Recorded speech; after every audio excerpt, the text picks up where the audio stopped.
my ex-colleagues used to have collaboration with them was ETH in Zurich.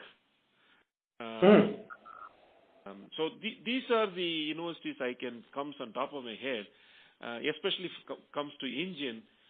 While the United States, if you ask me about the body, safety, biomechanics leading to innovative designs in car seats, probably I may start going to U.S. universities.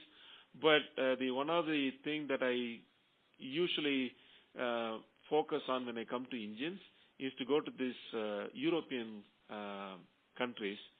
Excellent. Fundamental reason is I'm not sure if it's a very well-known fact. There's a company called Deutz in Germany. Pretty much anybody that we know in automotive engine development, anybody or like Otto himself was an employee of Deutz. Diesel was an employee of Deutz. So anyone who is who in the engine in the world, where Mercedes, the Benz, I mean one of them is from Deutz. So they have a heavy ecosystem on the engine development, and even for a very big trucks, submarines to 150 HP tractors, they make different engines. So kind of I thought this university could be a starting point. Excellent. Perfect. Perfect. Yeah.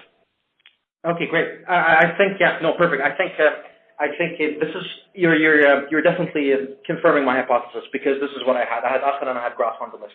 Great. So what I want to move on now. So you said these are. You said the conservative aspect of the auto industry has really maybe put hurdles for these technologies, but they're not fundamental. Now let's move on and try to think of things that are actually fundamentally new, right? And especially when it comes to emissions control, especially in trying to really bridge that gap between, because these engines can be used in hybrids, I'm assuming, right? Both of we talked about. Yes. Yeah. All of them. Exactly. So how can we bridge the gap further? What do you think, what are kinds of technologies in terms of emissions control and carbon capture? I know this has been floating out there and I've read on it, but is there a carbon capture method or a material that someone is working on that could really, let's say, absorb all the CO2 or cut it down extremely significantly, or a catalytic converter that can pretty much eradicate all NOxes coming out? I want to really get into that kind of field, if you can talk me through that. Yeah, absolutely. So for this discussion, we'll assume the predominant gasoline and diesel. We'll ignore the bio and other stuff. Yeah, exactly. So essentially, if you take gasoline, because of the high temperature, because of the ignition, it pretty much burns off the stuff. What comes out of the carbon monoxide and stuff very easily can be knocked off in the catalytic converter, which is very inexpensive, simple to maintain, and you are done. That's one of the reasons why gasoline engines are cheaper to maintain, among other reasons. So catalytic converters, sorry, Prabhakar, sorry to cut you off, but very quick question, catalytic converters. They take care of volatile organic compounds and carbon monoxide as well, right? Right, because they burn it off. Anytime you add the oxygen, they make it carbon dioxide. It's easy to do and then let go. Okay. What happens in diesel fundamentally is it forms soot.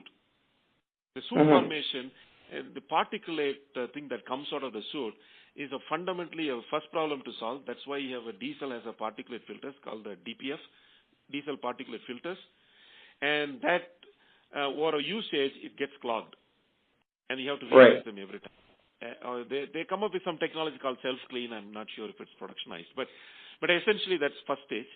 The second stage is it has a very high NOx content, which is very, there are stringent rules on NOx emission. That's why diesel suffers. So now the problem with the diesel is now we have to have SCR, which is the selective catalytic reactors. Yep. The SCRs are, in terms of controls, it's actually as complex as the engine system itself.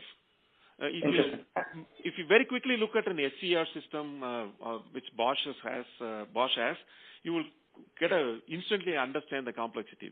Because like an engine, it has to store the ammonia. Like an engine, it has to have a